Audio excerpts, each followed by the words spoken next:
Good evening.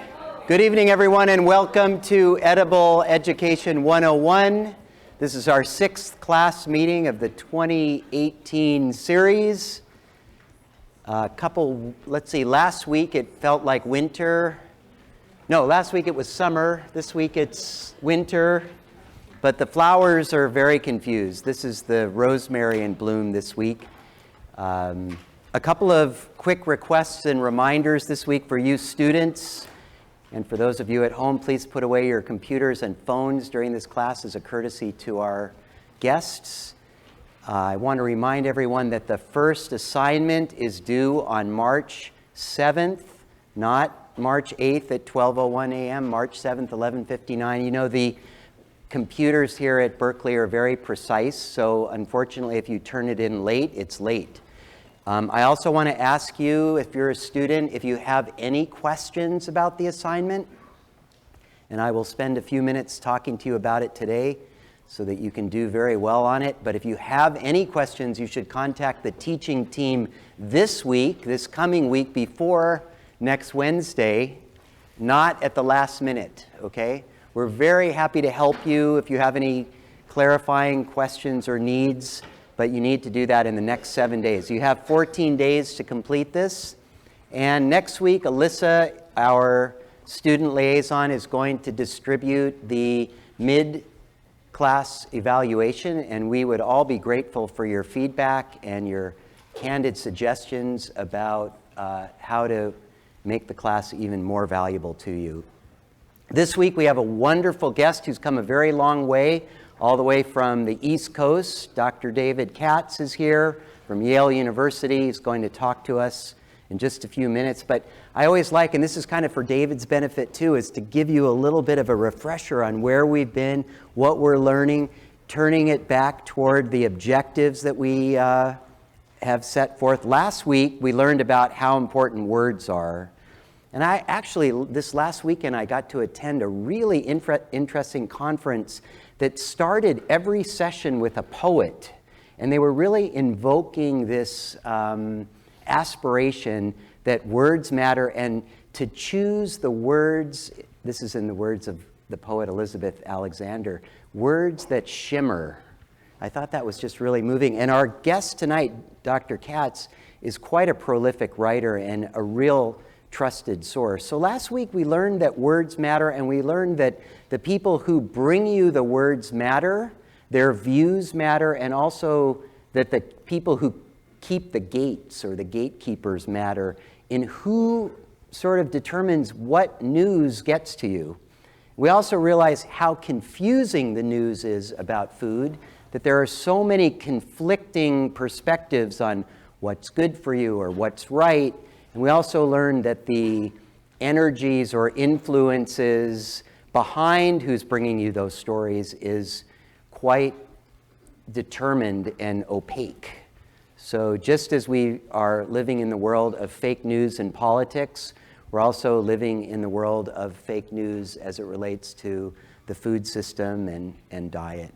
I showed you this picture last week, but this is kind of my mashup of our global supply chain map and this really interesting word graphic around how oppression is connected. So one of the things we're learning about in the class is to develop a systems thinking perspective, to be able to kind of peer into the system and understand the interdependencies and the interconnections. And over the last couple weeks, when we had Professor Saru Jayaraman here, and then some of the speakers last week, we're seeing not only this kind of supply chain of how food gets from one place to another, but also this system of the human dimensions of how it gets made. And Eric Schlosser started the first class with a really sort of exposing how the meat packing industry works and its kind of systems of power and injustice. So I also just thought I would point out to you, if you're interested, some other sources that I rely on for reliable sources of media. Civil Eats, of course, you heard from Naomi Starkman last week. Real Food Media, which is headed up by Anna LePay, who was a speaker here last semester.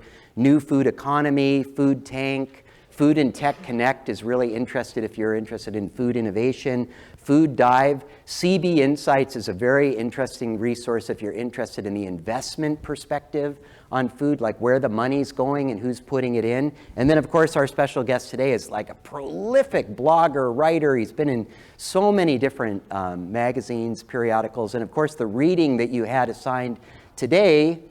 Last week we had sort of articles chosen by the speakers that either they wrote or they admired, and then you gave us a scientific paper from a public health journal. So we've had quite a great, diverse perspective.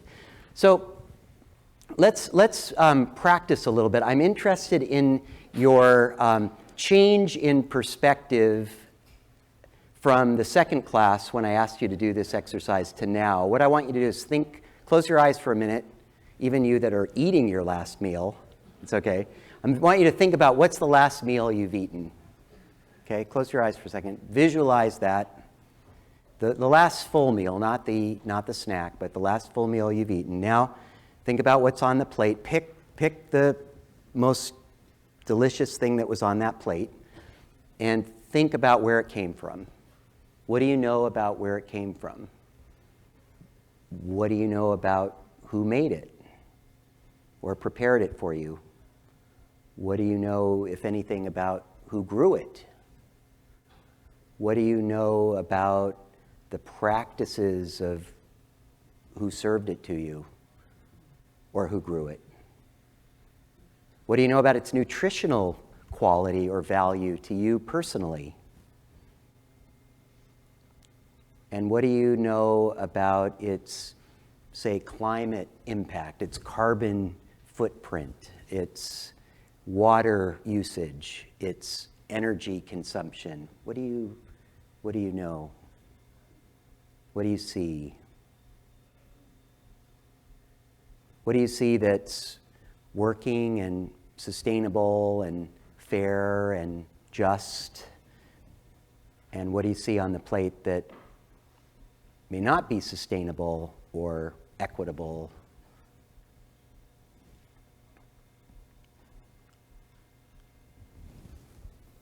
Okay, so I'm not going to take time tonight to have you share that with the person next to you, but maybe after class, before you leave, find a friend or a new friend and talk about that a little bit. What did you learn? I'm also really keenly interested to know how your special vision is increasing, and even more importantly, how your own personal choices or actions may be evolving as a result of the edible education you're getting. So we've been working with this tool that I use in entrepreneurship about reflecting on what I'm learning, connecting it to other things, disparate things. That's what's so interesting about this class, because we have people from business school, engineering school, public health school, journalism school. So this is one of the unusual classes where undergrads from all across the campus can get together and have a shared experience. And then the last step, reflect, connect, integrate. And through that integration comes some insight that creates innovation, creatively moves the world forward behind vision and values. So this is a little overview of this first assignment. Hopefully you've read it now, because I sent it around on Sunday when all of you are online reviewing B courses, right? Isn't that the peak time, I heard? No. So in this paper, this is a 3 to 4 page paper, what you're going to do, you actually begin this assignment by getting a gift from your Aunt Gloria. She's passed away, and in her will, she gives you $250,000, but it's not unconditional. She says, you have to open a restaurant that reflects your tastes and values. And so what you're going to do in this paper is you're going to use your imagination. You're going to dream up a new kind of restaurant experience.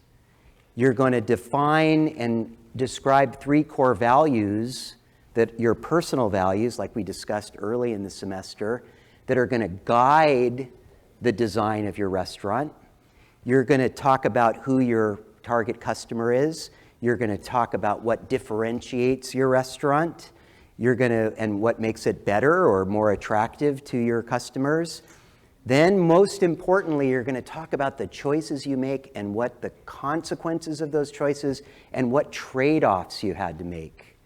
So if you were choosing that chicken that just lives all by itself on an acre of land and, wanders around merrily, but that chicken is pretty expensive when it gets to the plate. So what's that going to mean for the access to customers? So you're going to talk about these kind of tough challenges of making everything fit, making your ideal come to life.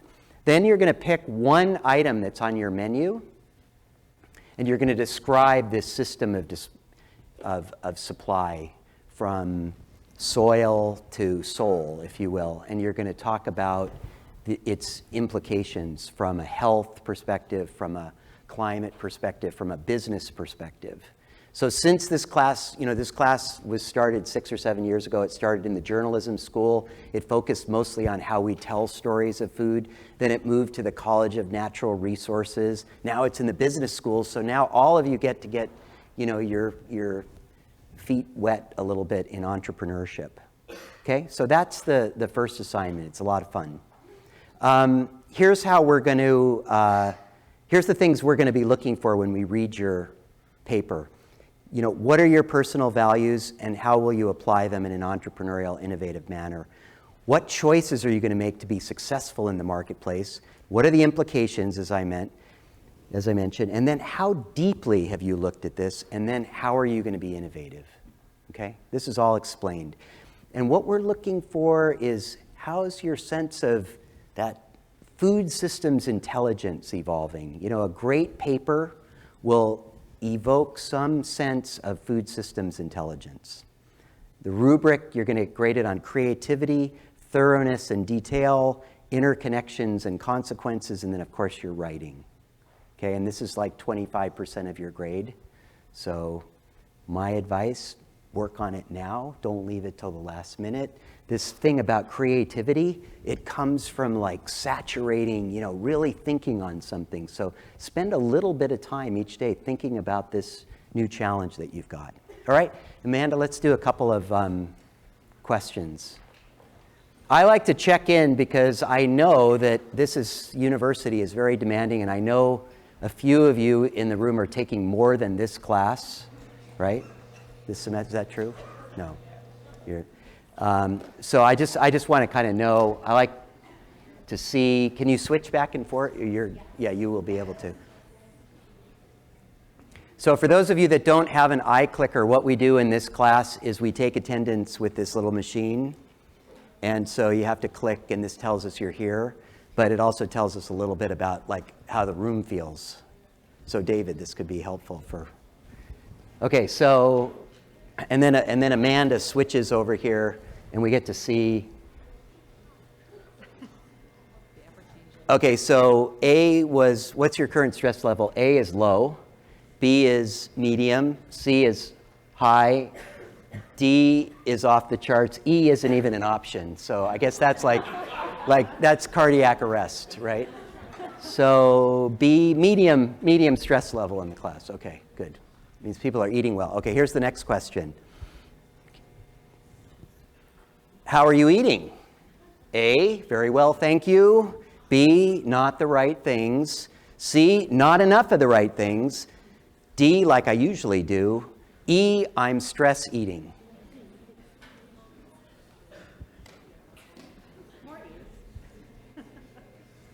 All right, let's see. Okay. So 25% of the class is eating well. Thank you. Oh, a little higher. Okay, who wants to admit they're stress eating? No hands, but we know there are 17 of you there. So, okay, last question. This one pertains to the reading, and we make these harder and harder every week. This has got a lot of small type. This comes from that paper. Okay. There is decisive scientific evidence that A, supports a single authoritative definition of a low-carbohydrate diet. Professor Gardner, all eyes are on you. B declares that a diet that denotes a very specific set of rigid principles is best for us. C says that diets comprised of preferentially minimally processed foods direct from nature and food made up of such ingredients is a good dietary pattern. D says low-fat eating is superior to diets higher in healthful fat in terms of health outcomes over the lifespan. E, none of the above. Whew. That was a dense paper. Now, for those of you that are guests, just watch how it changes here when people, they kind of bail over and, yeah, adaptation. You don't, this is the thing, you can change your answer. We don't know how to lock it down. Okay, those of you that are cheating got the right answer. So it's really a great honor and pleasure to introduce our guest today. As I mentioned, he came very far, all the way across the country. I asked him if he could come last year. His schedule didn't accommodate, but we worked on it again, so he's here. I also just want to acknowledge that we have a very special guest in the audience, Professor Christopher Gardner, who is a Berkeley alum, got his PhD here. He's wearing a Cale shirt, yeah, Cale University shirt, but he teaches at the other university in Palo Alto. What, Santa Clara Junior College? Do you have a problem with that? But Professor Gardner was here last year, and did anybody attend the class last year? Do you remember the special 5-letter word that was the answer to all dietary magic? Anybody remember? Fiber. I remember. It was awesome. Anyway, Dr. David Katz, he is the president of the Lifestyle Medicine Association nationally. He's the founder of the True Health Initiative. He's a prolific writer. He's a great teacher.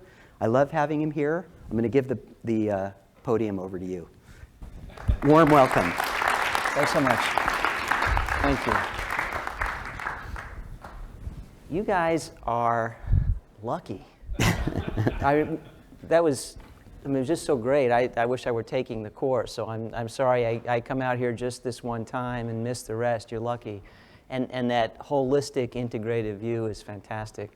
It's an honor and a pleasure to be here. As Professor Rosenzweig says, this has been more than a year in the making, so we've been working on this for a while. So really a treat. And Will, you pretty much just invited me into my own wheelhouse because you mentioned language and poetry. You mentioned the challenge of overcoming fake health news and diet-related news, addressing definitive sources, and characterizing the truth about food. So really a treat to come here and address my passions with all of you. And I want to address the fundamental truth about food. And I'm inclined to think that acolytes, Professor Rosenzweig and Chef Waters, may be somewhat more perspicacious about this than most audiences I address. And there's always that risk that you will preach to the choir. But I will take the risk because I suspect even with this audience, the truth about food can, to some extent, hide in plain sight, rather like that infamous elephant in the room. It was 6 men of Indostan, to learning much inclined, who went to see the elephant, though all of them were blind, that each by observation might satisfy his mind. The first approached the elephant and happening to fall, against his broad and sturdy side at once began to bawl, "God bless me, but the elephant is very like a wall." The second, feeling of the tusk, cried, "Ho, what have we here? So very round and smooth and sharp to me, 'tis mighty clear. This wonder of an elephant is very like a spear." The third approached the animal and happening to take the squirming trunk within his hands, thus boldly up and spake, "I see," quoth he, "the elephant is very like a snake." The fourth reached out an eager hand and felt about the knee. "What most this wondrous beast is like is mighty plain," quoth he. "'Tis clear enough the elephant is very like a tree." The fifth, who chanced to touch the ear, said, "E'en the blindest man can tell what this resembles most. Deny the fact who can. This marvel of an elephant is very like a fan." The sixth no sooner had begun about the beast to grope, than seizing on the swinging tail that fell within his scope, I see, quoth he, the elephant is very like a rope. And so these men of Indostan disputed loud and long, each in his own opinion, exceeding stiff and strong, though each was partly in the right, and all were in the wrong. So oft in theologic wars the disputants, I ween, rail on in utter ignorance of what each other mean, and prate about the elephant not one of them has seen. Well, my friends, I fear we're prone to much the same tendency in epidemiology, nutritional epidemiology in particular. So that then is the mission this evening, to point out the elephant in the room. Let's see if we can reassemble those disassembled parts. Now, while we're looking for the elephant in the room, the one summative truth, if you will, I think it is important to note that those fractionated parts could matter as well as we seek the truth about diet and health. And maybe it's a truth you feel you already know, or maybe you're confused about it. But as we seek it in its entirety, as we look for the whole that is greater than just the sum of these disassembled parts, we really do want to think a little bit about the relevant details that are subsumed within that holistic truth, because that's the direction where biomedicine is now taking us. All of the talk in my field, so I'm trained in internal medicine and preventive medicine. I practiced clinical care for 25 years, although I'm not seeing patients now. But much of the focus in my world is on precision, personalization. We don't want one size fits all. Everybody wants to know what is best and tailored specifically to them. And there are various ways of addressing that issue with regard to diet. One would be looking at genes and genomes and thinking in terms of nutrigenomics. Can we customize diets to match people's SNPs, single nucleotide polymorphisms, the patterns of those that predict metabolic responses? And the citation on the slide, as fate would have it, is courtesy of none other than my good friend Professor Gardner, whom apparently I tortured by inviting to this lecture, forcing him to drive here from that other little college in Palo Alto, because apparently that is an unpleasant thing to do this time of day. So thank you to you and Melissa for making the trip. So there are studies, like the Diet Fit study, that have been looking at genes. And the fascinating thing about the trial cited here, although we're going to change this narrative a slide from now, but the fascinating thing is really good nutrition researchers actually start their work with a question, not the answer. It's rare. It's far rarer than you might think. Good science is about honest curiosity. You don't know the answer when you start the trial. You may have a preference, but you're honest about that too, and you design a study fairly so that it seeks the truth. And I caution you, my friends, that all too often in science these days, people already know the answer when they begin their work. And that's just not right. It's not supposed to work that way. And frankly, and at the risk of making him blush, I think really the icon of doing it the right way, of being agnostic about the outcome and honest about the curiosity, is Professor Gardner. So this study, for example, which looked at different diets, wasn't really wondering which diet is best, but wondering who does best on which diet and why, and honestly seeking the answers to that question. And that speaks to the promise of nutrigenomics, although it is a promise perhaps not soon to be fulfilled, and we'll talk about that in just a minute. But there are other ways to get there from here if you want a personalized diet. So it's not all about genes, it's also about the colonies within us, the microbiome, and I trust you know that the bacteria living in and on us outnumber our cells by something like 10 to 1. We are a rounding error in our own skin, and there is the prospect of microbiomic personalization. This was a fascinating study a couple of years ago in a prestigious journal called Cell that published basic science there. And what these researchers did was profile the microbiome and the DNA signatures of the bacteria living in people's guts, and then gave them test foods, the same food, same dose, and they assessed the glycemic response. Essentially, they plotted the 2-hour postprandial glucose curve, and they found that the same foods in the same doses produced marked differences in that postprandial glycemic response based on the microbiome. So they could predict who was going to spike their blood sugar and who wasn't. And they actually, to get into the issue of entrepreneurialism, went on to found a company called Day 2 Foods, where they want to customize recommendations to people after they profile your microbiome. So there are fascinating ways we might potentially personalize dietary recommendation. But then again, hot off the presses, and I mean that very literally because this was published, came off embargo yesterday morning in JAMA, and this again is courtesy of Professor Gardner. So this is after many years of work and something like $8 million of taxpayers' money routed to him via the NIH. And this was a study in over 600 adults randomized to either a low-fat diet or a low-carb diet. And again, back to the honesty of the question, unlike any other study on that topic I've ever seen, in this one the effort was made to make both of these comparably good. A good low-carb diet versus a good low-fat diet. That's almost never the case. Almost every other study on that topic has the diet they like and the straw man diet. That's how those studies tend to be done. Not this one. It was fair.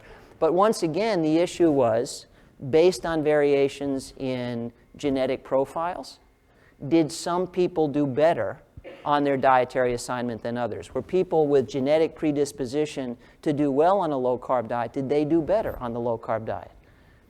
And did the people with a countervailing genetic profile do worse? And the same for low fat. And by the way, what about their baseline insulin sensitivity and insulin secretion? Shouldn't that predict a better response to a low carbohydrate diet? And I'm looking at Professor Gardner to make sure I don't screw this up too badly.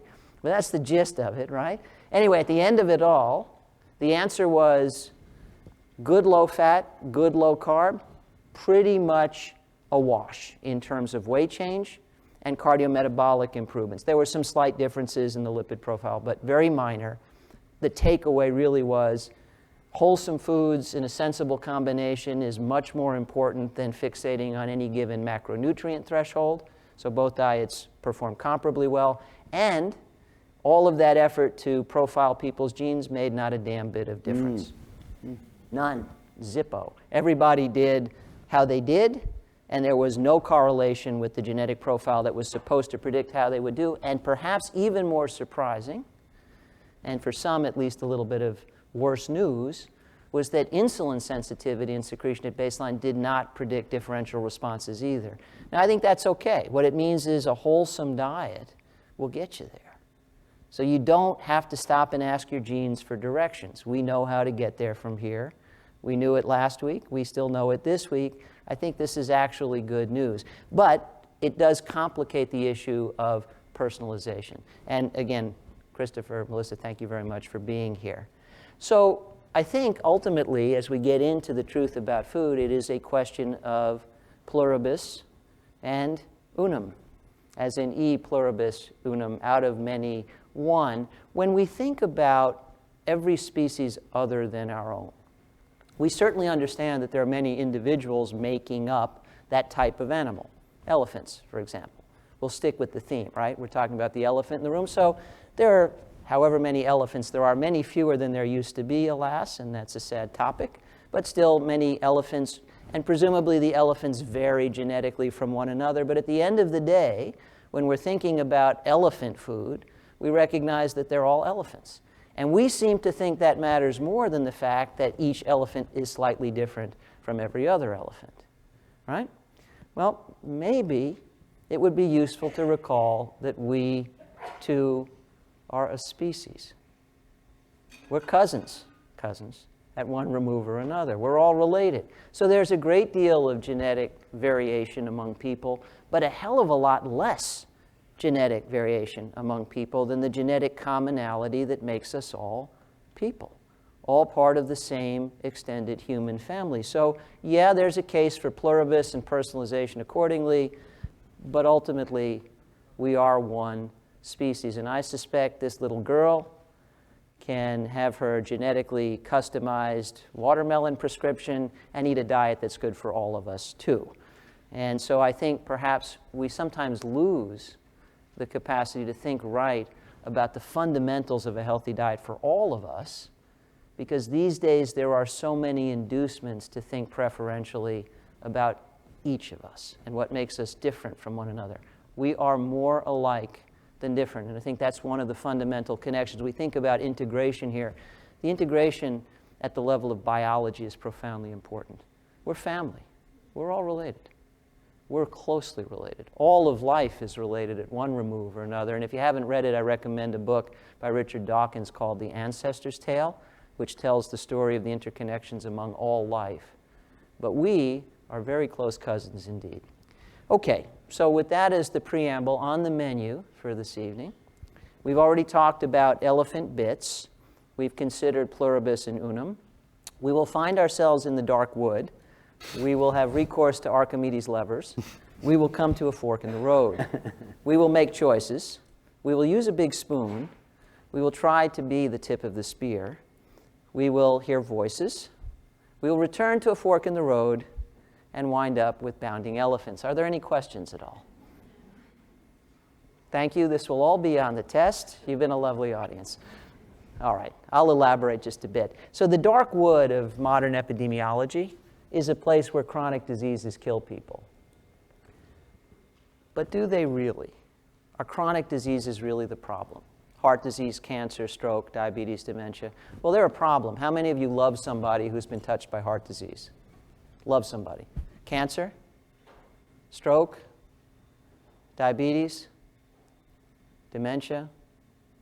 So we've all got skin in the game, right? So these are the leading scourges of modern epidemiology. And because they're chronic diseases, more often than not, they don't just take years from life. They take life from years first. And they've invaded all of our homes and all of our families. So yes, okay, these are causes of great misery in modern epidemiology. But the question is, are they really causes? So 25 years ago in 1993, and this was actually just as I was completing my second residency in preventive medicine, so really at the start of my career, and this paper was seminal and really influential in what I chose to do. Bill Foege and Mike McGinnis had completed several years of work wrestling all of the data about causes of death under control. And the conclusion they reached is that the stuff written on death certificates at 3 a.m. in the hospital by sleepy medical residents like me was never about causes. It was always about effects.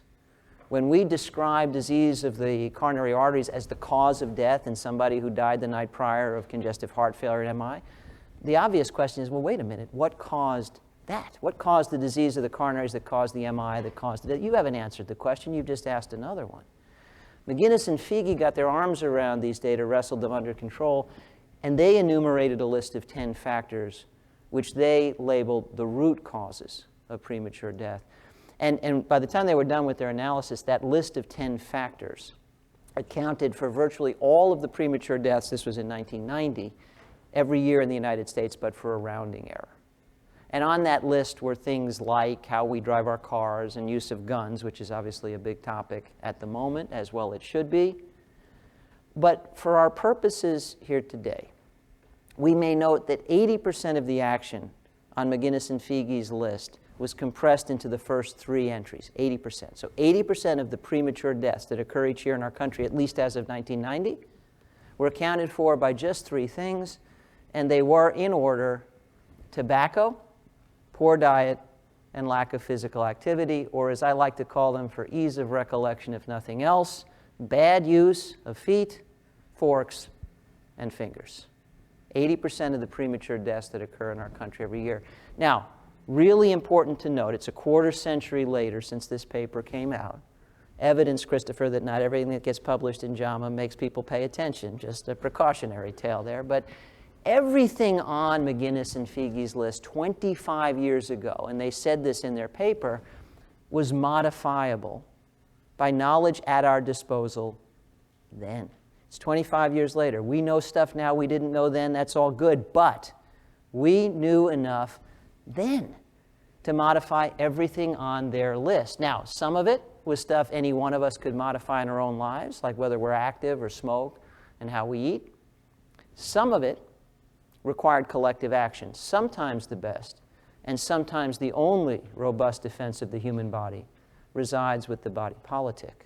But the action was concentrated in those first 3 entries, and that stuff we control every day. How we use our feet, our forks, and our fingers. Now, the only problem with this story is the vintage, right? You're not interested in 25-year-old data. You didn't come to Berkeley to learn about 25-year-old data, damn it. Okay, then, fine. 10 years later, let's make it more current. Ali Maghdad and others at the CDC reanalyzed this issue, reaching substantially the same conclusion. All that had really changed in the span of a decade is the gap between tobacco as the #1 cause of premature death and the combination of bad use of feet and forks as #2 had narrowed.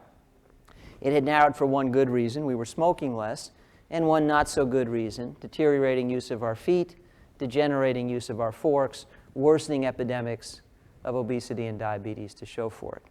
So this was the dark wood in 2000. Paper was published in 2004, but that's also an old vintage for you guys. I can tell you want fresher data. Okay, fine. Let's jump ahead to 2009, and let's look at the other side of the same coin. So Earl Ford and colleagues published results of survey research conducted among 23,000 people living in and around Potsdam, Germany. They asked these 23,000 people about 4 factors affecting their health.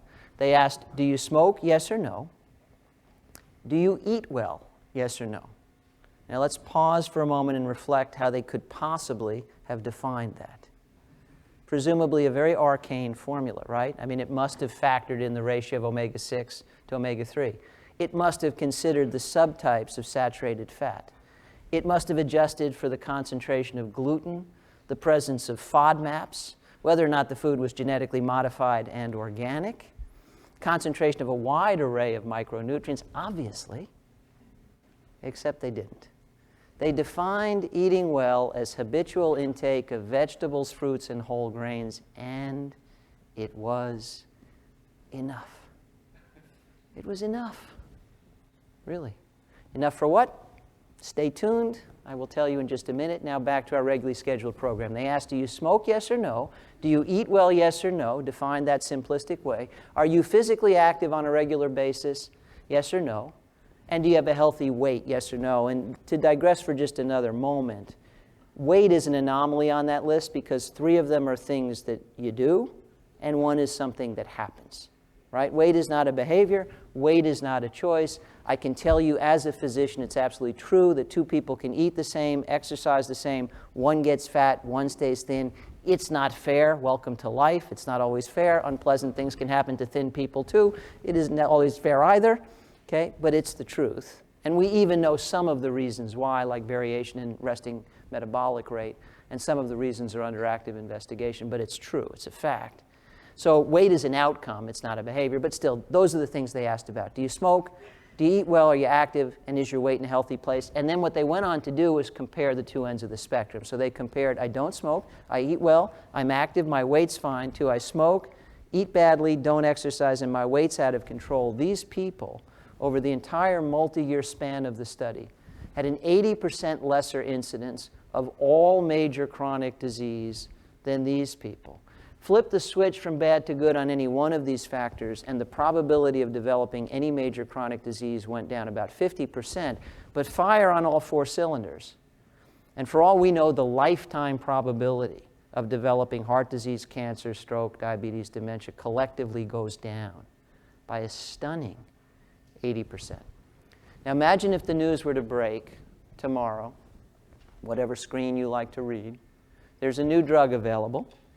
It's approved by the FDA. It's available in bountiful supply. It is shockingly inexpensive. It is stunningly free of side effects, safe enough for children and octogenarians alike, and taken once daily for the rest of your life will reduce your risk of ever getting any major chronic disease by 80%. Now, you're younger than most audiences I address. This may not motivate you the way it would your parents, but if I ask your parents, what are you going to do about it? Call your doctor to get a prescription, and they're nodding their heads, or call a broker to buy stock in the company making the stuff, and they're nodding their heads, and both would be excellent decisions. But for the fact that there is no such pill. And in my professional opinion, there never will be any such pill. But lifestyle is exactly that medicine, and we've known about it since 1993 at least, and arguably since the wisdom of Hippocrates. Anyway, if you happen not to like Potsdam for any particular reason, or are really fussy and want fresher data still, We have these findings reaffirmed in a study in the UK a couple years ago by Kavavic et al., more recently in another cohort study here in the US by McCullough et al. And frankly, and you're going to have to trust me on this because you're not going to search the literature as I've been obligated to do on this topic, this is one of the more repetitive drumbeats in all of the peer-reviewed literature. Metronomic consistency in this finding.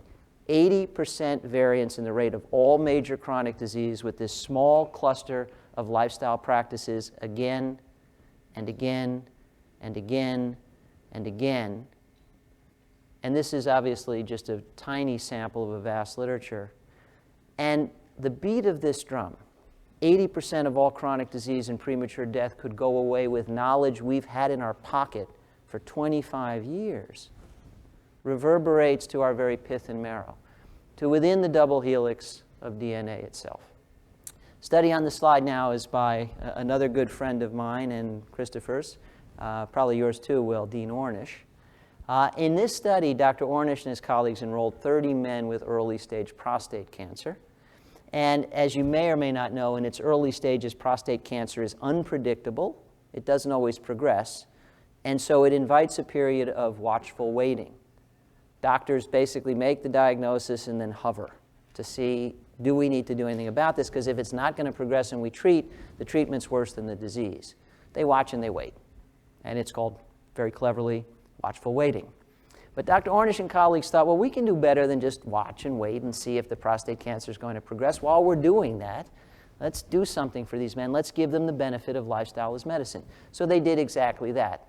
They gave them a comprehensive dietary overhaul resulting in plant-based optimized nutrition. They gave them routine physical activity. Obviously, nobody got any tobacco. And in addition to good use of feet, forks, and fingers, these men got plenty of good quality sleep, stress mitigation, and strong social interactions. Feet, forks, fingers, sleep, stress, and love. Sorry about the stress levels in the room, by the way. You guys need to do something about that, so we need a big group hug at the end of this or something. But feet, forks, fingers, sleep, stress, and love, that is the six-cylinder engine of lifestyle as medicine. Dr. Ornish and colleagues fired on all six, and over a span of months went on to study not so much the men, and not so much the cancer in the men, but preferentially the genes in the men with the cancer. And what they found is that this lifestyle intervention took 500 cancer promoter genes and turned them off, and 50 cancer suppressor genes and markedly upregulated them, as shown here.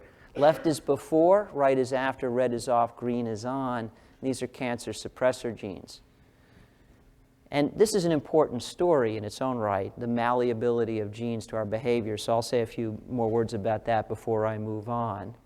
But this is not just one study on the power of lifestyle to refashion what happens at the level of our DNA. This is a whole branch of the literature. For a long time, we debated the relative imperia of nature versus nurture. It's a false dichotomy. We can nurture nature. We can alter the behavior of our genes and the effects of the DNA that we were dealt. So we entered the genomic age with the idea that DNA was destiny and we would have to tinker with it to change our fate. With very rare exception like sickle cell anemia and Huntington's disease, DNA is not destiny. Dinner is destiny. Dinner and lifestyle can change what your DNA does, and it can even change the architecture of your chromosomes. Those green caps at the tips here of the chromosomes are telomeres. The length of telomeres, probably the single most robust predictor in all of biology of the length of healthy life, all things being equal, as in you will still die if you're run over by a train. So it's not like your telomeres are going to save you from stuff, but in general, long telomeres correlate powerfully with long, healthy life, and lifestyle interventions can grow your telomeres. And this is work that earned Elizabeth Blackburn a Nobel Prize in medicine, her work on telomerase. But she's also been involved in research showing that dinner and lifestyle can change the architecture of your chromosomes. Pretty powerful.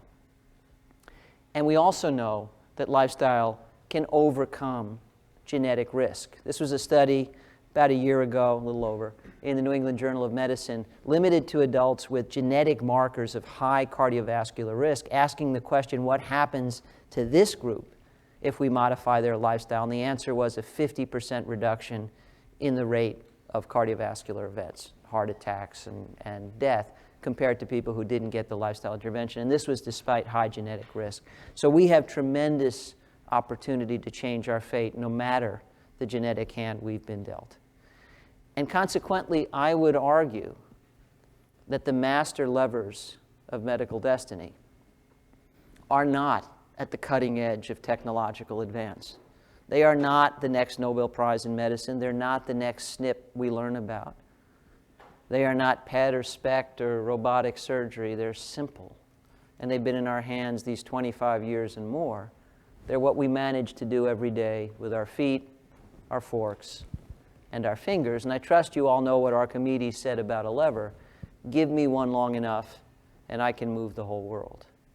Make no mistake, these levers are long enough and should long since have served to move the whole world of modern public health and epidemiology to a better place. But, alas, we like to say knowledge is power. Would that it were so. The gap between what we know and what we do with what we know belies that wishful thinking.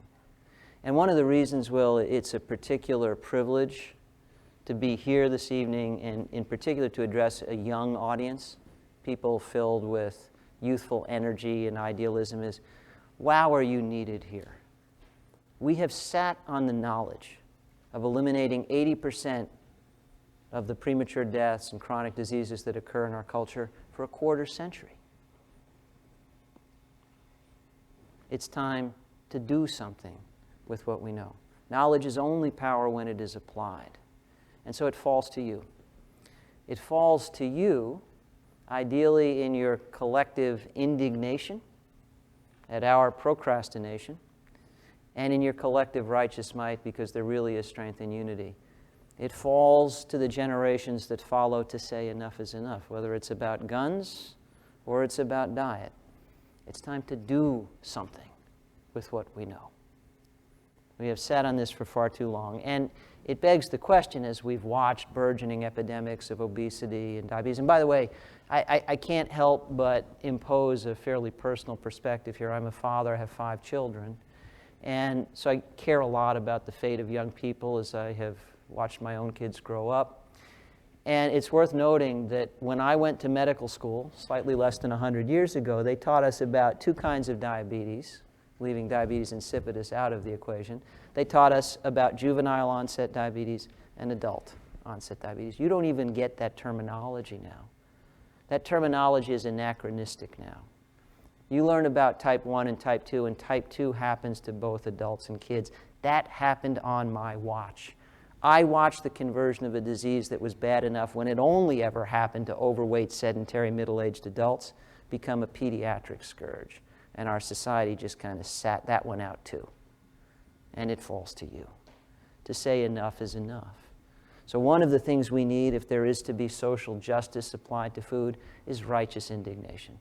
A little bit of healthy outrage. We have been sitting on this for far too long. It does beg the question, what is the problem? Maybe if this were easy to fix, we would have fixed it by now. Is there a problem? And I think there's a problem. In essence, if you take this and you superimpose this, you wind up with something kind of like this. The case for the ultimate mulligan. In much the same way, I'm trying to relieve the stress, guys. Much the same way as if you took this and added this, you would get this. And I give you my figurative trademark for the better part of 25 years, the polar bear in the Sahara. My wife, who's here this evening, helped me put this slide together those 25 years ago. And at the time we did that, we were not concerned that this was about to happen to polar bears. And alas, that has changed in those 25 years. So, Will, you and Alice need to invite Al Gore, and he'll address that issue. My point was different than climate change. My point was about adaptation. There's something very obviously wrong with this picture. Polar bears are marvels of survival, but they're adapted to the particular harshness of the Arctic. It's supposed to be cold. And by the way, as I'm telling this story, social media is reporting today that the temperature at the North Pole is 45 degrees above normal, and it's actually been above freezing for the past 24 hours, at or near the North Pole. Crazy.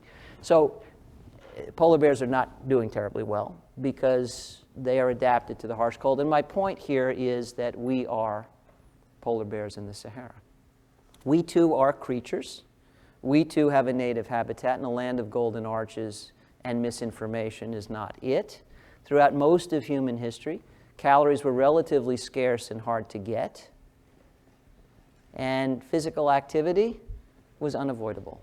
It did not require specialized footwear or gym membership. It was called survival, and everybody just did it every day.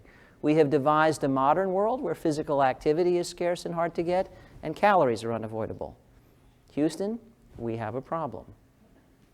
And Berkeley, and every place in between. I submit to you that as a species, Homo sapiens has no native defenses against caloric excess or the lure of the couch, never having needed them before. No native defenses, that is, save one. Great big Homo sapien brains. We are arguably smarter than the average bear and can think our way out of this mess of our own devising, and that's just what we need to do. And the first place to begin thinking about solving the problem is the nature of the problem. What is the problem? Well, I think there are two conjoined problems here. The first is we are so far removed from our native nutritional habitat and our native habitat in general that it may feel like you can't get there from here. I disagree. I am an optimist. We can get there from here. And if this were a different talk or we had more time, I'd tell you all the different ways I think can help. And we'll come back to that in a bit, and we can talk about that when I'm done. But there is a second problem that I want to devote my time to this evening, because again, my mission is the truth about food, the elephant in the room. Do we even know where there is?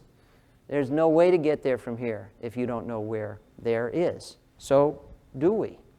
Well, with regard to those master levers of medical destiny, I think the answer is sometimes. Fingers, smoking, bad, not smoking better. Anybody confused? That could go on the quiz, that'd be all right. Physical activity, movement good. Sitting on our backsides all the time, not so much. Anybody confused? That could, someone was confused? One person's confused. Otherwise, that can go on the quiz. But forks. Well, here, if you're not confused, you're not paying attention, because somebody comes along every week, if not every day, to tell us that everything we learned up until yesterday was rubbish. Throw those guys under the bus and start all over again. The latest thing, which probably came to your attention, is asparagus will kill you. Did you get that memo a week ago, right? There's asparagine in asparagus and many other things too, and if you eat that, it'll kill you, right? Okay, so I mean, you know, basically, you've got to be asking this question. What to trust about food? What did you think it meant? And this brings us to a fork in the road. Along one time, we remain forever befuddled about the basic care and feeding of Homo sapiens, and I would like to propose an alternative route into your dietary futures. And I'd like to think I can speak to this topic with some reasonable authority, even if it doesn't rise to the level of others in the room this evening. I've devoted my career to this issue, really trying to advance the understanding of the fundamental truths about feeding Homo sapiens well. I've written 3 editions of a nutrition textbook, Nutrition in Clinical Practice, and I mention that to you certainly not to brag about it, maybe to warn you, don't ever write a textbook. It's like the worst thing you could do. It's like, you know, going to jail without the pleasure of committing whatever crime lands you there. I mean, you just go directly to jail, skip the transgression. It's horrible. Don't do it. But in any event, the 3rd edition of Nutrition in Clinical Practice, 750 pages, 50 some odd chapters, 10,000 scientific citations. So it's the obligatory view from altitude. And I couldn't read all those papers in detail, but my team and I had to read many of them in detail and review all of them. And so, you know, you're committing yourself to really try to understand the big picture. And then on a much smaller scale, the paper that I think was given out to all of you, Can We Say What Diet Is Best?, which I was asked to write by the editors at Annual Review of Public Health, and really trying to channel my best Christopher Gardner. I was told, suppress all bias you may have, review the literature, answer the question honestly, and I tried to do that, and I hope you found the paper useful. But I'm in the best of company here. Many others have wrestled with the fundamental truths about food, and part of what makes me believe we know what it is how confluent our conclusions tend to be. So Dariush Mozaffarian, Dean of Nutrition at the Friedman School at Tufts, has written beautifully on this topic, and Dari and I don't agree about everything, and he tends to be somewhat provocative in views. We agree about everything that matters. Jim Mann, University of Auckland in New Zealand, great reviews on carbohydrate and basically debunking some of the nonsense on that topic. And in that third bullet, the senior author there is Frank Hugh, who's currently chair of nutrition at Harvard, one of the world's leading experts on nutritional epidemiology. And Frank's paper here was about dietary factors that are good at both preventing and treating diabetes. It came out in The Lancet the same year my paper came out in Annual Review, the paper that you all received. And we got in touch with one another after reading one another's papers, talked it over, and realized either of us could have written the conclusion section for the other's paper, and we didn't collaborate at all. So we said, that's an interesting finding in its own right. So we got together and wrote a piece on the Huffington Post, which you can find in a Google search now, entitled Knowing What to Eat, Refusing to Swallow It, because that's pretty much what our culture keeps doing. If you look without bias at arguments for or against low-fat diets, vegan diets, low-glycemic diets, the DASH diet, which wins every year in the U.S. News and World Report, beauty pageant, dietary approaches to stop hypertension, the diabetes prevention program, paleo diets, low-carb diets, Mediterranean diets. What you'll hear about every day on the Today Show or Good Morning America is why today's diet can beat yesterday's diet. But the reality is, whenever there's any validity to any of those claims, it's not because of what makes the diets different, but in perfect accord with Professor Gardner's findings published yesterday, it's what makes those diets alike. It's the olive in the middle, and I understand you'll be hearing from the man himself at the end of the course, Michael Pollan, who said, we can skewer that olive with 7 words. Eat food, not too much, mostly plants. He's right. He's absolutely right. Now, admittedly, that leaves a bit to the imagination. That isn't necessarily a bad thing. It means you've got choices. And it's your life and it's your diet, and as long as you stick to the theme, you can choose the variant on the theme that works for you and your family, and that's probably a good thing. It's your kitchen, you be the cook. Now, Michael got it in 7 words. He's a very pithy guy. It took the Dietary Guidelines Advisory Committee 572 pages, but they reached substantially the same conclusion. And this was the very excellent report that served as the basis for the 2015 dietary guidelines, which are substantially less excellent.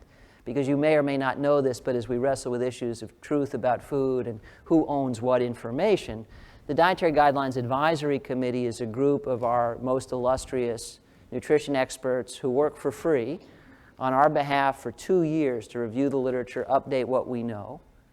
They generate this lengthy report in exacting detail and cite everything, turn it over to politicians who then decide which portion of it do we actually tell people. So the Dietary Guidelines Advisory Committee report is what the best scientists think the best science says about the best food for people who want to be healthy. And the actual dietary guidelines for Americans is what politicians think we ought to tell you about any of that as we consider our relationship to big ag and, basically who lines whose pockets, alas. But in any event, they reached the same conclusion as Michael Pollan, 7 words versus 572 pages. A couple years ago, I was privileged to co-chair a conference in Boston with Walter Willett, at the time chair of nutrition at Harvard, called Common Ground, sponsored by Old Ways, whose tagline is Health Through Heritage. They represent basically the heritage of dietary practices that have stood the test of time. And we brought experts from all around the world who do not routinely agree to see if people representing dairy and meat and paleo and Mediterranean and vegan could in fact map out common ground. And we did, and it's published online. And not to spoil the suspense, but it sounded a bit like eat food, not too much, mostly plants.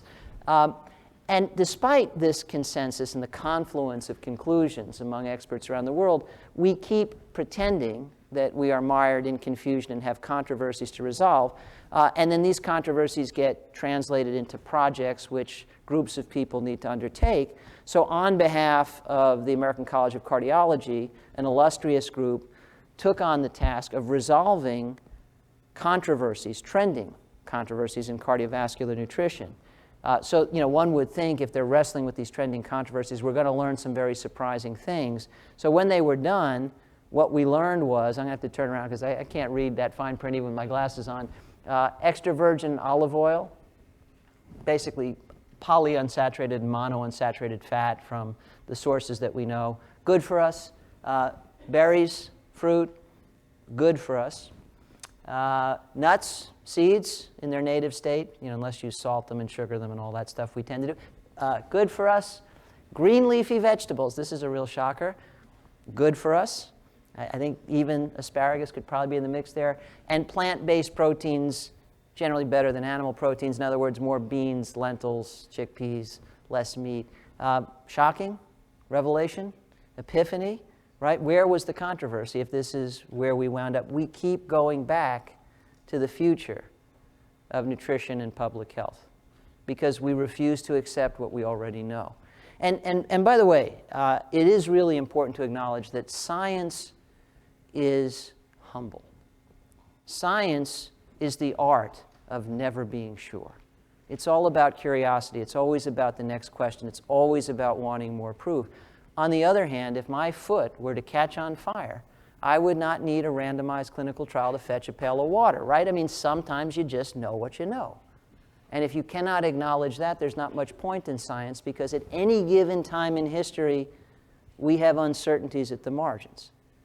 And if that causes inaction, if we renounce what we know to prioritize what we don't, then science is futile. So science is the art of admitting uncertainty while using what we know. And the evidence that science works is all around us. I flew here yesterday from Connecticut. Every time I step on a plane, it is my vote for science. Yeah, it really works. Science of engineering proves itself to us daily. You use those clickers, and we were looking at your scores. And again, I'm sorry about the stress levels. But we're using it all the time. We're sending messages through the ether. We know science works. So we really do need to respect what we know about nutrition, based on science and the sense of observation. The key components of a health-promoting diet, again, rediscovering of what we already know. This was an examination of all mortality in the U.S. for the year 2012. That was the index year. They looked at dietary factors that varied with mortality rates for the entire population. And the conclusion was we'd be prone to die prematurely less often if we ate less highly processed foods, especially highly processed meat, if we ate less fast food, which overlaps with that, drank less soda, ate more nuts and seeds, ate more vegetables, ate more fruits, and ate fish and seafood in the place of other animal foods, preferentially. Again, anybody shocked or surprised, or does this sound like all the stuff we thought we knew before we decided that we didn't actually know anything? And around and around and around we go. And one of the things I think that tempts the notion of perpetual confusion these days is the idea that we have picked the wrong dietary villain or scapegoat, right? So we fixated on saturated fat, but that's wrong. It's sugar, and nobody's willing to talk to you about sugar. Just ask Mark Hyman, for example, or Gary Tabbs. They will tell you that they personally discovered the evil of sugar in their basement last Tuesday. The reality is, though, that mainstream nutrition has always been holistic, not talked about just one isolated nutrient. There have only been dietary guidelines for Americans since 1980, so we can go back about 40 years. These were the first. There were 7 takeaways. Number 5, avoid too much sugar. We've been talking about this for 40 years. It's just that nobody's been paying any attention. Right? So we keep pretending like we're confused or we need to choose one nutrient over another. None of that is true. And by the way, you may think that we cut fat and neglected sugar. Well, we probably did neglect sugar, not because we were told don't pay attention to sugar, but because we tuned out the message. But we never cut fat. There are 2 ways. This could be on the quiz too, Will. There are 2 ways to reduce the percent of calories you get from fat. There is the sensible way, and there is the American way. The sensible way would be what? Actually eat less fat, right? The American way would be what? just eat more of everything else, right? You can either shrink the numerator, that's sensible, or grow the denominator. This is America, we grow the denominator. So actually intake of fats and oils, and this is over a 40-year span, it's gone up. Now we've changed the variety of fats a little bit. We do get more vegetable oil in our diet and less animal fat, but total fat intake has only gone up, and saturated fat intake has changed only very nominally, gone down, but tiny amounts. But our intake of refined grains, you know, all that stuff that's made with the same 4 ingredients in the supermarket. And by the way, the average supermarket in the United States in the 1970s had about 15,000 products and now has 50,000. How many more fruits and vegetables do you think have been discovered in that amount of time, right? So they keep reinventing processed food using the same 4 ingredients, mostly refined carbohydrate, added salt, added sugar, and all the wrong kinds of oils. But our intake of that went up more than fat. So fat as a percent of calories did come down a little bit, but more because we grew the denominator. So we never cut fat. And by the way, if you want to see this in motion, change by category of food over the past 40 years, Google, well, you've got the URL right here, but you just Google American diet Vox changes, and it'll drop you on this page. And it's a dynamic image, so you can actually watch the changes over time. It's fascinating. And you can see how we got ourselves into this mess. And we even know why. And Will, this is a serious recommendation. I think you and Alice should think about inviting Michael Moss if he hasn't been out here. So Michael Moss, as some of you may know, is a Pulitzer Prize-winning investigative journalist. His last book, Salt, Sugar, Fat. His current book is Hooked. I don't know if it's out yet or if it's coming soon. But in Salt, Sugar, Fat, Michael elaborated the tale he also told as a New York Times Magazine cover story entitled The Extraordinary Science of Addictive Junk Food. And basically what he told us is that every major food company in the world hires teams of PhDs, gives them functional MRI machines, and marching orders to design food people cannot stop eating. They're seeking something called the bliss point, but it is literally make the food addictive and you get a bonus. So when Lay's said, bet you can't eat just one, it was a threat. And they knew they could take it all the way to the bank. And then we talk in our culture about personal responsibility. You know, the busy soccer mom is supposed to get herself and her family to eat well, despite the fact that teams of highly trained experts truly do get bonuses if they can design food that normal people cannot put down until their arm gets tired from lifting it to their mouth. So we need to fix this, and some would argue this, then, is the elephant in the room. The solution is back to our origins, the paleo diet. Frankly, it's a pretty reasonable argument in the sense that adaptation does matter, right? Every species is adapted to a particular native habitat. I made the case at the beginning we're a species. It makes sense. But there's a problem. Everything our Stone Age ancestors ate, plant and animal alike, is extinct. We have ourselves to thank for that, too. So the best you could hope to do is learn some things from the Paleolithic era and then adapt them to the modern age. And importantly, in the Stone Age, we were isolated, scattered bands of roaming foragers in a big empty world. We are now a hungry horde, 8 billion strong. If we try to be hunter-gatherers, we will devour the planet. I actually did this math. I looked at the literature for the average space required to make a living as a forager and applied it to a population of 8 billion and did very simple calculations and some sensitivity analysis to establish a range. But the long and short of it is that for 8 billion Homo sapiens to be hunter-gatherers or anything like that, foragers of whatever variety, we would need 15 times the surface area of the planet. Not going to happen, right? Okay, so informative, yes, but let's move on. What the Paleolithic experience really tells us is we have choices. We are omnivores. That's our endowment from the long sweep of human evolutionary biology. Not that we're obligated to eat exactly what was eaten in the Stone Age, but we are left with a particular anatomy and physiology that gives us choices, unlike many other animals. The big cats are obligate carnivores. The antelope they chase are obligate herbivores. Their anatomy and physiology, everything about it from their GI tract to their teeth, tell you they have to eat what they have to eat. We're in between. We have choices. And the truth about food, hiding in plain sight, is that we can make good choices or bad. We have choices for dietary fat. This study out of Harvard looked at variation in total dietary fat and the specific varieties and all-cause mortality.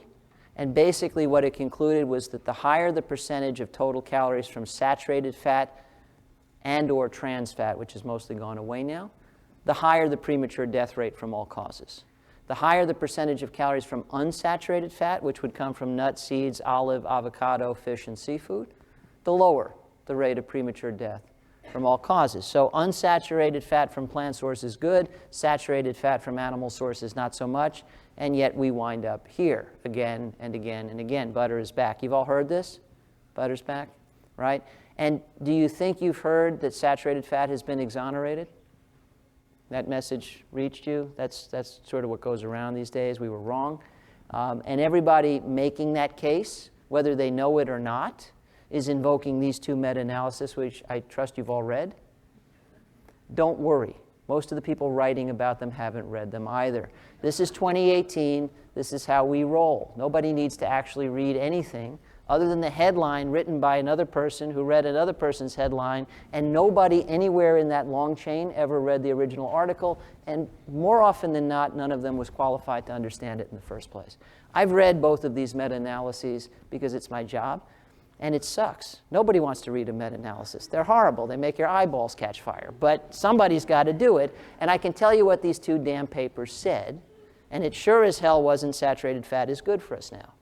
Both of these papers, one in 2010, one in 2014, looked at variation in saturated fat intake and variation in heart disease. What they found was, at the population level in the US and much of the developed world, there wasn't much variation in saturated fat intake, but they could find a little. So they took the little they found and said, let's compare the low end and the high end and see what the difference in heart disease is. Because if saturated fat is really bad for people, there should be less heart disease at the low end. So they compared the low end and the high end, and they found there was no difference at all in heart disease rates, meaning it was really high both times. Therefore, saturated fat is good for you now? That could be on the quiz too. We'll ask them to explain that one. No. Basically, what it means is there is more than one way to eat badly, and the American public is committed to exploring all of them. What neither of these meta-analyses asked or answered was, when people were eating a little bit less saturated fat, what were they eating instead? Well, we know the answer. Sure as hell wasn't broccoli and lentils, right? This is America. It was low-fat junk food. When we cut fat, we ate more Snackwell cookies. And remember a few slides ago, we never cut fat in the first place. We kept eating pepperoni pizza, but just thought it would add a halo effect if we washed it down with Snackwell cookies, right? That's pretty much what happened. So less saturated fat as a percent of calories probably just meant eating everything you ate before and adding Snackwell cookies. And there was no difference in the rates of heart disease. Big surprise. The Snackwells didn't save anybody. Fortunately, Lee and colleagues at Harvard did ask and answer the question, what happens depending on what replaces the saturated fat? So in this study of 100,000 people followed for over 30 years, if people reduced their intake of saturated fat calories over time and replaced those calories with trans fat, so they gave up butter and ate stick margarine, this was back in the days when you could do that, things went from bad to worse. Baseline rates of heart disease high, they deteriorated further. If they replaced saturated fat calories with more sugar and refined carbohydrate, Snackwell cookies, low-fat junk food, rates of heart disease stayed the same. It was a wash. More than one way to eat badly. There isn't just one dietary scapegoat. If, however, they replaced saturated fat calories with calories from whole grains, rates of heart disease plummeted. And if they replaced saturated fat calories with calories from unsaturated fats from nuts, seeds, olive, avocado, fish, and seafood, rates of heart disease plummeted. And this was prospective over time, people making dietary changes. Saturated fat is not good for us now. It's not the one thing wrong with our diets either. It never was. And by the way, to complicate matters further, not all saturated fatty acids are created equal, but let's not even get into those weeds, because what really matters is food. Nobody eats saturated fat. People eat meat, and they eat processed meat, and they eat dairy, and they eat processed dairy. And diets that are mostly made up of that are not mostly made up of plants. vegetables, fruits, whole grains, beans, lentils, nuts, and seeds. And so you lose twice. You lose because of what you're getting too much of and everything that it's displacing. We have choices for protein, pretty much the same story.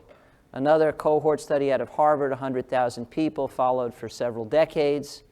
The higher the percentage of total calories from animal protein, meat and dairy preferentially, the higher the rate of premature death from all causes.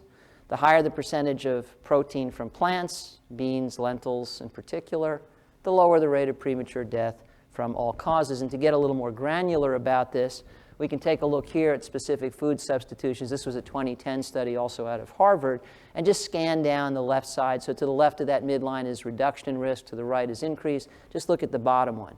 Beans for beef, the biggest drop, and this was in women. Reductions in the rates of cardiac events.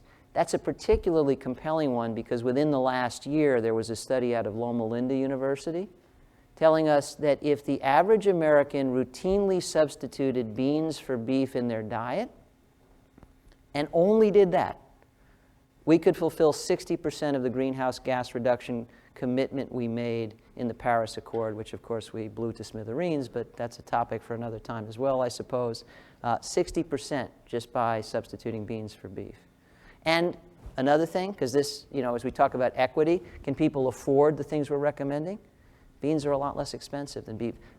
It isn't always true that you can trade up the quality of your diet without spending more money, but it's often true. And far more often than people are inclined to talk about, eating better means saving money. Beans, lentils, whole grains, cooking grains, really inexpensive, highly nutritious. If you replace meat with those, you're saving money. If you drink more water and less soda, you're saving money. We have choices for water preservation. We're drying up our aquifers. We're producing a very thirsty world. And pretty much the same message here.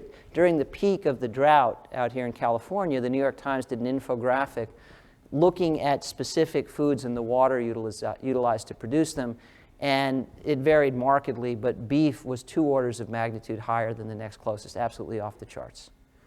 On the basis of water utilization alone, you would say Homo sapiens need to stop eating beef, or at least make it a very, very rare treat, just to preserve the aquifers.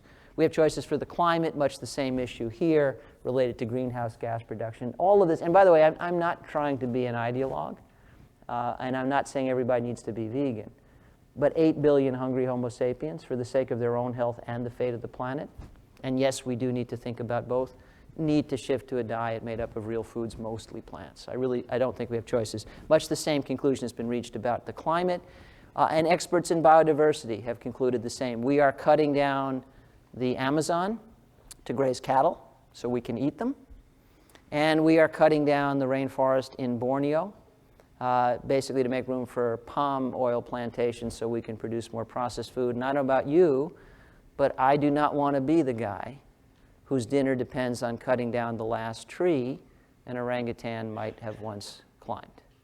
But we definitely are on the brink of doing that as well, and I think all of these things matter. And here's the beauty of it. And I want to wrap up soon so Will and I have time to talk. But I was beginning to think that my choice of career in lifestyle medicine had gone awry because I wanted to be involved in the big issue of my time and try to make a difference there. And I started thinking maybe I'm on the wrong team because as I work to add years to lives and life to years for people, the species that I'm trying to save is destroying the planet.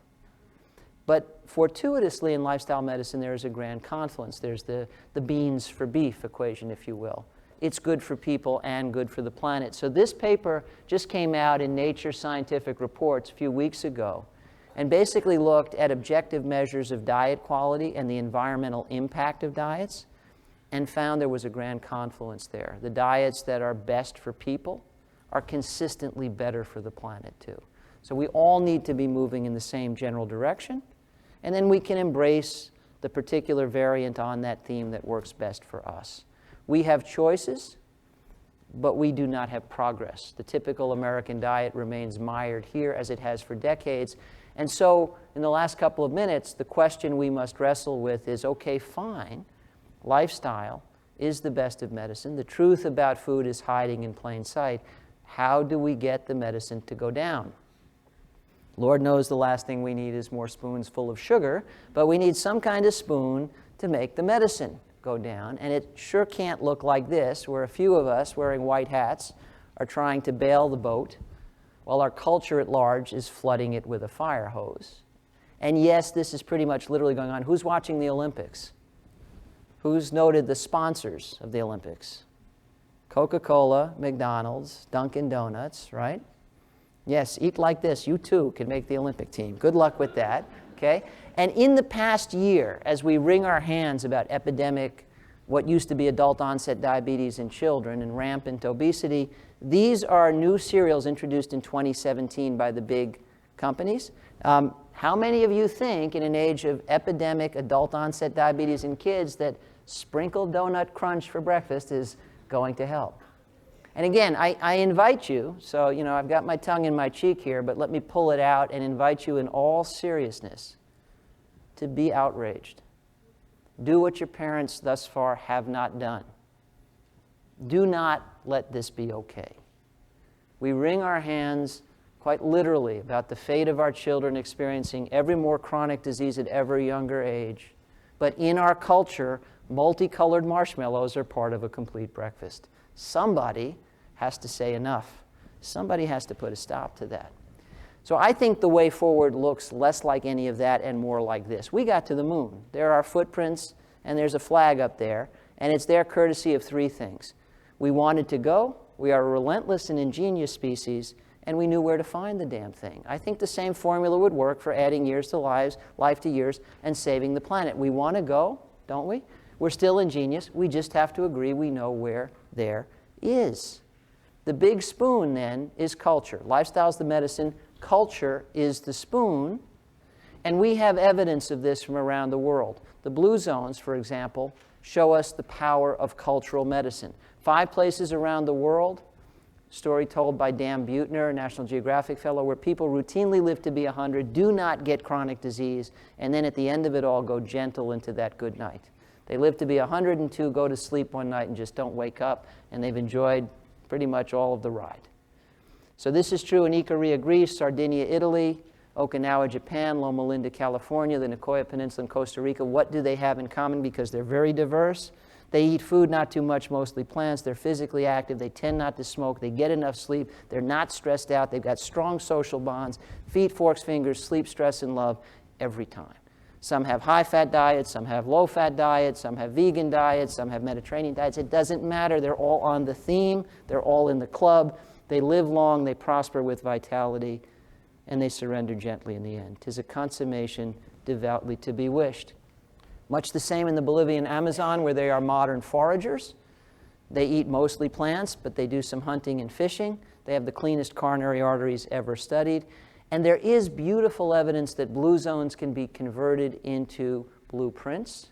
North Karelia, Finland had the highest rates of premature death from heart disease of any population in the world in the middle of the 20th century. Under the leadership of an epidemiologist named Pekka Puška, they adopted the recommendations of Ansel Keys, shifted toward a more Mediterranean-style diet, ate more plants, stopped eating quite so much animal fat and dairy. And over the past half-century, rates of heart disease declined 82%, and they added 10 years on average to life expectancy. Really quite incredible. Okay? It works. The big spoon is culture, and we all want to put ourselves at the tip of the spear, inducing this cultural change, so we need sharper tools. Now, Will, you mentioned at the beginning entrepreneurialism. You all have an assignment to create a company. I've actually spent the last 18 months doing exactly that. I never set out to be an entrepreneur, but I'm interested in change. And frankly, I think we should all take advantage of whatever mechanisms produce the change we want to be in the world. So here's an example of a sharper tool that I think can help put us at the tip of the spear. We want to know something about what people are eating so we can coach them to better diets. It's really hard to do with food frequency questionnaires and diet diaries. So working with a team of leading nutrition experts, of whom Professor Gardner is one, over the last 18 months, we've reinvented dietary intake assessment. We basically show people a few fully formed images of diet types and say which of these looks the most like your diet, pick one, and then pick again. And we do this a few times until we've got a really close match. And then we assess what your energy requirements are. We can do that in seconds. And then via your smartphone, we can tell you in about 40 seconds, okay, here's your baseline diet with all of its nutrient levels and its objective measured quality. But now let's move on from there. What diet would you like to have? Let's look for your diet ideal, play the game again. Pick your goal diet. Is it vegan? Is it Mediterranean? We characterize that. We can compare the two. And we're working over the next 6 months to develop a route customizing algorithm to navigate you from where you're starting to where you want to be, just like GPS. And this should be coming to you via a smartphone or wearable health tech very soon. But basically, we need sharper tools. But more than anything else, we need to hone our collective ownership of the truth. We need to get past the fake news in the health space that Will mentioned at the beginning and that apparently you've been discussing for several weeks. And the truth is hiding in plain sight. I know this because I've tested the hypothesis. I had the impression that from paleo to vegan, true nutrition experts around the world agree about almost 90% of what they ought to be eating. It's just that the public only ever hears about the disagreement. I tested the hypothesis by creating a nonprofit organization called the True Health Initiative. And at this point, we have over 400 council members from 40 countries. We have the world's leading experts on the vegan diet.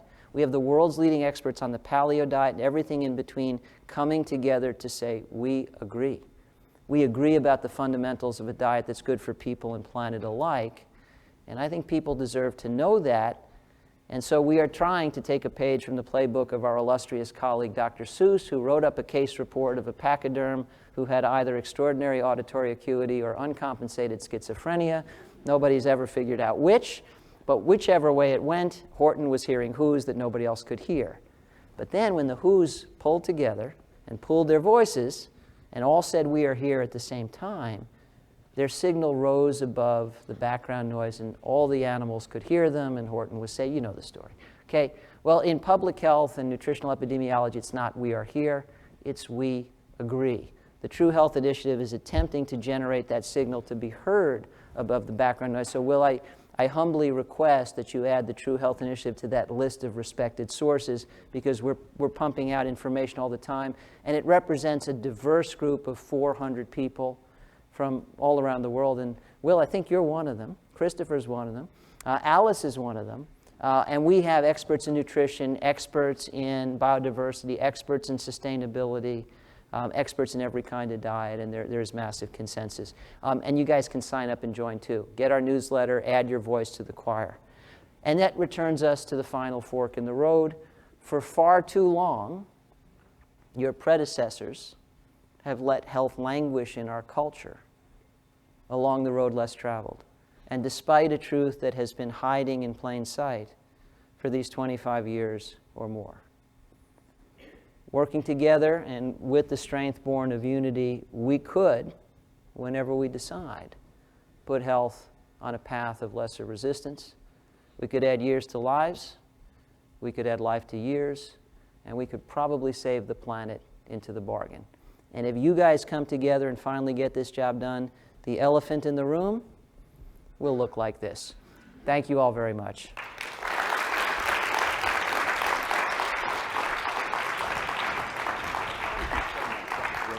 Thank you. My pleasure. If you have a question, you can come to the microphone in a minute.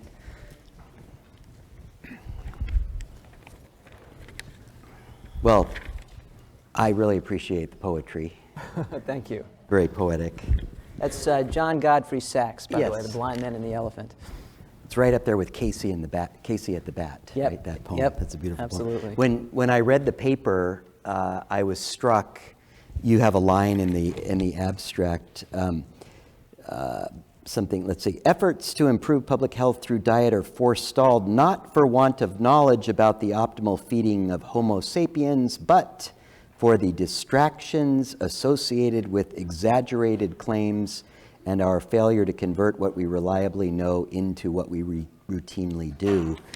And then, so given that this, That's good stuff. Yeah, it's a long sentence, but it's good stuff. It was good stuff, yeah. And then I started thinking, okay, we're in the business school, thinking about, incentives and motivations, and I just looked for a minute, but the weight loss market in the United States, weight management market, $66 billion a year in sales. And the US fast food market, $200 billion. So these are very big markets. There's obviously a lot of incentives. But one of the things we've been studying in the class is, we've read Donella Meadows' kind of Where to Intervene in a System. She talks about root causes. And, I was thinking about, we talked about stress tonight. Stress is certainly often a root cause. Can you talk a little bit about what you've learned about root causes and how do you, that are driving these behaviors or these outcomes? And then how do we get to the, culture? Wow, let's change the culture. That's good. But easy to say. Let's right? talk about how do you it? address the root causes that are manifesting themselves in the culture. And that are so pernicious. Yeah, that's a great question. And I meant what I said at the beginning. Well, you guys are really lucky. And this looking at this issue through this confluence of disciplines, I think is incredibly illuminating. So, one of the things we talk a lot about is the massive cost of healthcare in America. And by the way, healthcare is a misnomer because mostly what we do is disease care. We do very little caring for health. We do very little to promote health at its origins, but we do an awful lot of caring for people who get disease they never really needed to get in the first place. But we talk a lot about the costs. But cost is really a matter of perspective. Yeah, if you get sick and you have to pay, it's cost to you, but it's revenue to whoever's taking care of you. So there is massive revenue for the entire health or disease care industry. There is massive revenue for big pharma. So we have large fixed interests in those companies and so forth that are figuring out how to deal with it. And then we've got other major industry players who profit by causing the problem. And I have this morbid fantasy about the CEO of Big Pharma and the CEO of Big Food meeting in a smoke-filled boardroom, shaking hands and smiling knowingly at one another as they think, hey, we're going to profit by causing all the chronic disease that you can profit from treating. And we'll laugh about it all the way to the bank. And that's our culture, too. So how do you affect change? Well, we have many precedents, and I'm sure you've gotten into some of them. One of the things you do is you allow a timeline for change. I don't think we can be patient. The planet is in too much peril. The burden of chronic disease is too great. But you can allow a timeline for change so that companies that were a part of the problem and have an honest interest in sticking around and being a part of the solution can diversify their portfolios and try to keep pace. So we watch tobacco companies sell off their assets in tobacco and buy other stuff. I don't know if we want to forgive them, but they're basically evolving with culture. Food companies are doing the same. So those of you watching the Olympics, yeah, it's brought to us by Coca-Cola, but they're making a point of telling us, hey, we sell Honest Tea now. And they do. They acquired Honest Tea. So, they can read the writing on the wall. We write the writing on the wall. One of the things we tend to forget when we get hung up with how are we ever going to change, the immutable food supply. Food supply answers to the food demand. It was really interesting at the height of the interest in the Atkins diet craze. There was no legislation, there was no litigation, there was no reason why any supermarket in the country needed to change its business as usual, except the fact that all of their customers wanted to find low-carb food. Now, what they produced was low-carb crap, but still, every supermarket in the country in the span of about 12 weeks went from having no low-carb food to having whole inventories of low-carb food, just to keep the customer satisfied. We should not underestimate our power in our collective action to change the demand and thereby change the supply. The other thing we need to be clever about is to think of how we're going to monetize the revolution. So one of the things that I'm privileged to do right now is serve as a consultant for the world's first virtual hospital, fully virtual hospital. It's in St. Louis. So it's taking telemedicine to the whole next level. They have a hospital, but it has no patients in it. It has doctors and nurses and health technicians. The patients are all elsewhere, and they're connected to this place, with high-tech cables and video monitoring. And they are massively reducing the cost of care because this level of surveillance and filtering information through algorithms and having expert providers who are not basically burned out with alarm fatigue like all the nurses in an actual ICU. They identify problems early. They're calm. They're cool, collected. they can allocate the necessary resources to address problems early. So they're shortening length of stay, they're saving lives in the ICU, they're preventing readmission. And the president of this hospital is extremely interested in saying, okay, as we're saving millions upon millions by doing a better job of taking care of disease, how about we start channeling that into earlier stages of intervention, like using our sophisticated system to deliver information virtually into people's homes, to start talking to them about diet and exercise and delivering that information. So they've got basically a whole ecosystem for communication. They've got skin in the game, and they can use money they're saving on improving disease care to start to finance health care, actual health care. So when you say this, it makes me think, you talk about ubiquity, but you talk about, did you say Alexa, or did I just make that up? No. I don't think I mentioned Alexa. But what I was thinking was... I should have said Alexa. Yeah, what I was thinking was, so Amazon, Whole Foods, now they're selling, they're going into the healthcare business. But I was thinking about the paradox of the cross purposes.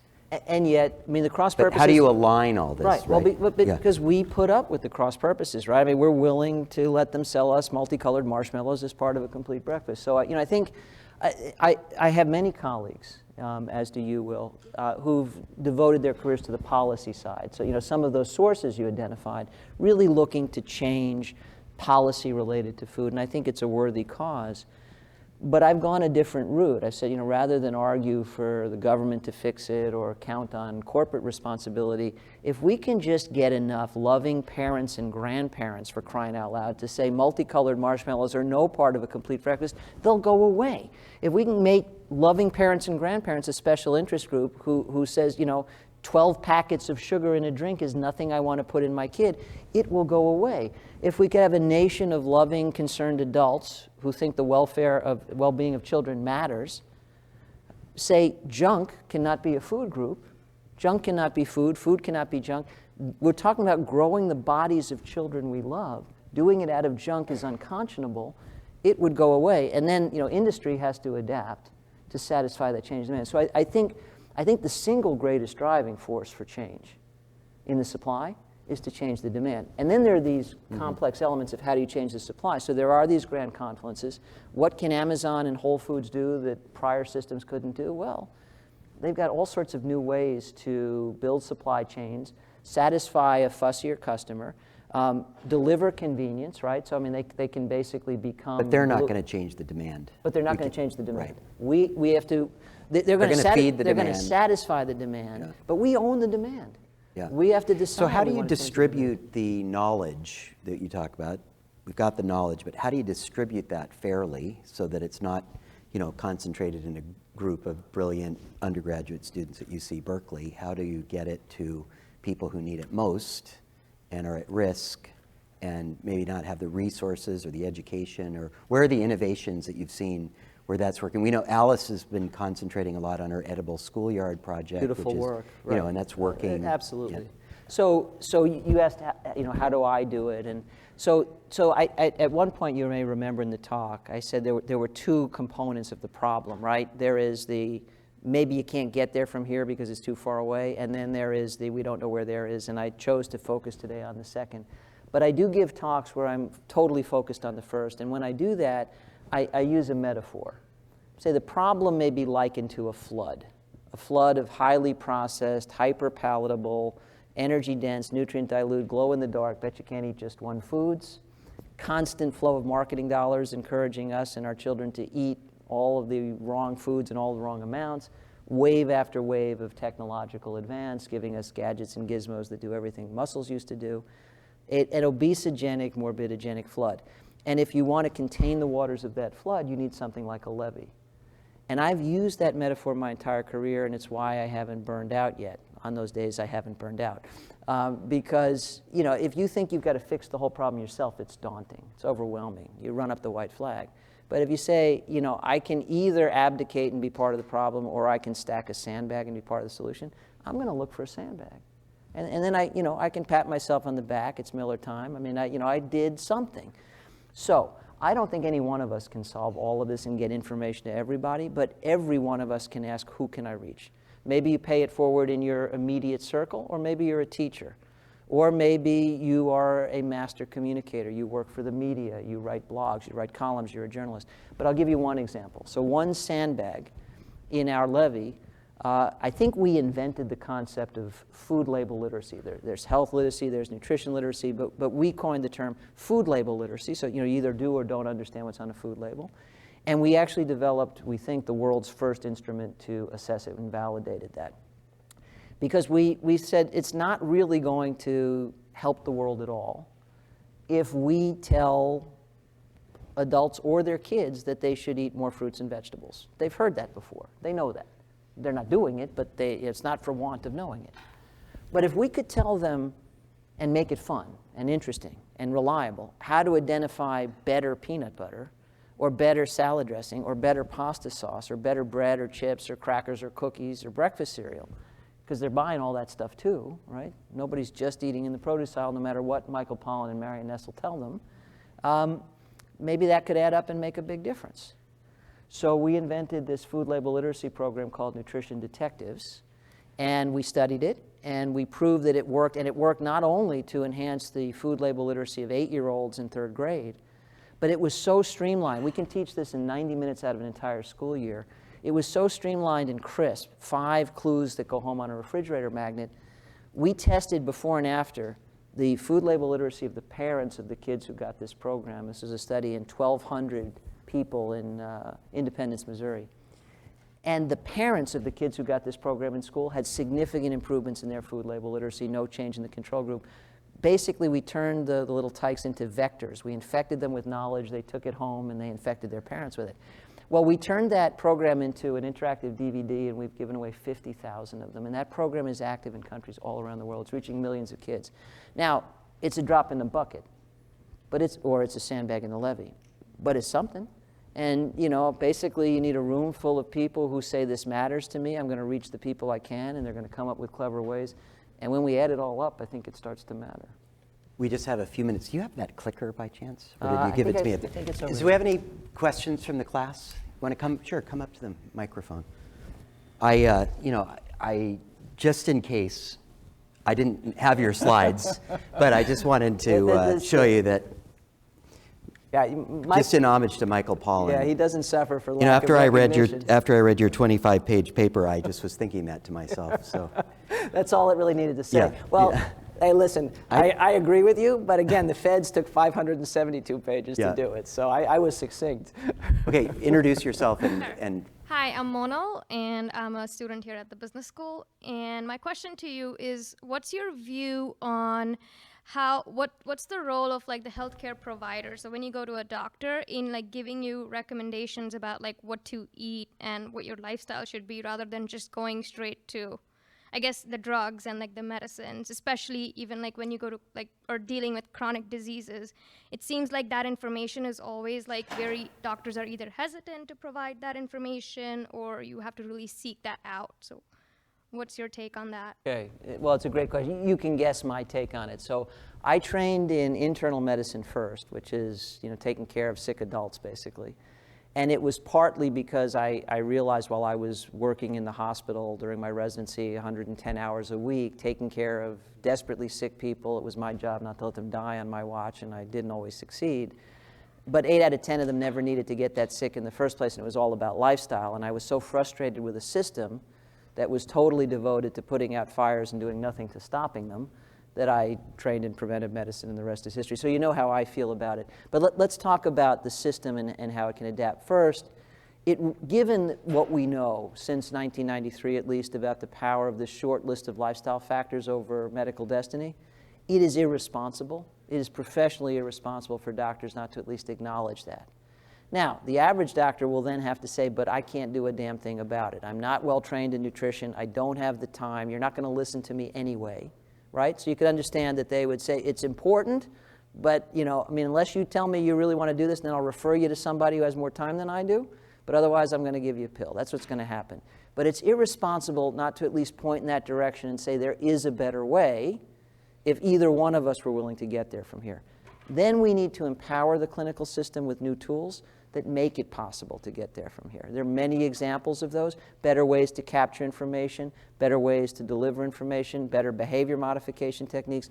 Didn't get into this, but another sandbag in our levy was basically developing a behavior change technique for the primary care setting that docs could deliver in 2-minute intervals with their patients. Something that's really efficient. So I think that's crucial. Team care is going to be crucial. But then there are innovations within medicine that are creating whole new ways to have this discussion.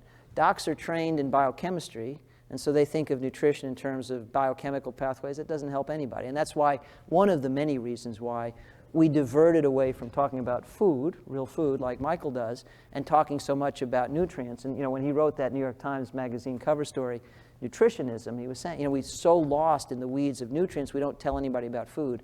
Well, the movement is culinary medicine. And the idea is, in medical school, let's teach doctors how to cook healthy meals. Now, there's a mid-career opportunity to do that. It's a program jointly run by the Harvard School of Public Health and the Culinary Institute of America called Healthy Kitchens, Healthy Lives. Out in Napa Valley, they hold it. And they teach mid-career physicians the same thing. So there's an effort to say, maybe we can teach the old dogs some new tricks, but let's start while they're pups. David Eisenberg is directly involved in that, exactly. And David is one of the leaders in the whole culinary medicine field. And everywhere I point today, there are Professor Gardner's fingerprints on all the good work. So he's involved in this effort as well, and sort of looking at the ways that the culinary trade and academics can come together to identify desired changes in food service, the food supply, and how everybody can win. But the idea that we can teach doctors to appreciate the value of healthy food in a way they can more readily communicate with. So here's some recipes. Let's start with, I've made these at home. I'm busy too. I made these. They're delicious. They're convenient. Try these, and let's at least get the party started. So we're abdicating. As a profession, we're abdicating. There are many reasons why, some historical, some competing demands on crazy schedules. But there are real innovations that can help narrow the divide between what we ought to be doing and what we currently are doing. But we also shouldn't be naive. There are forces that profit from the status quo. So, Big Pharma kind of likes business as usual, whatever they say about it. So we're going to have to work hard to overcome the gravitational tug of that status quo. But you know which team I'm on. Thank you so much. Yeah. Thank you. Unfortunately, we're out of time. You might want to come up and talk to Dr. Katz for just a few minutes after class. Let's have a big hand for a fantastic presentation tonight. Thank you. And next week we are going to talk to two working farmers who are driving in from the Central Valley and near Sacramento, Judith Redmond and Craig McNamara. So excellent. Thanks again. Pleasure. Yeah. Thank you. Now these guys this is